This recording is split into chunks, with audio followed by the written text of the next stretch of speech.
Hello friends, welcome to my channel. आज मैं आप सभी के लिए एम्ब्रॉयडरी में डिज़ाइन लाई हूँ। स्टार्टिंग से आप एम्ब्रॉयडरी किस तरीके से बनाएंगी तो मैंने इस वीडियो में सिखाया है। तो यहाँ पर देखिए मैंने एंकर थ्रेड यूज़ किया है।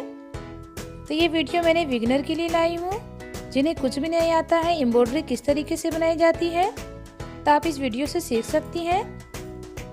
तो आप हमारी वीडियो को एंड तक ज़रूर देखें।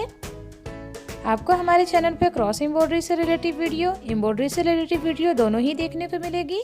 तो प्लीज़ चैनल को सब्सक्राइब ज़रूर कर दें। अब बेल आइकन को ज़रूर प्रेस करें ताकि आने वाली वीडियो की नोटिफिकेशन आपको मिलती रहे। तो मैंने स्टेप बाय स्टेप बताया है 6 तरह का स्टिच एम्ब्रॉयडरी में आप किस तरीके से बनाएंगी। एम्ब्रॉयडरी से रिलेटिव और भी बहुत सारे डिज़ाइन देखने के लिए आप हमें कमेंट सेक्शन में ज़रूर बताएं, तो मैं आप सभी के लिए डिज़ाइन की वीडियो ज़रूर बनाऊंगी।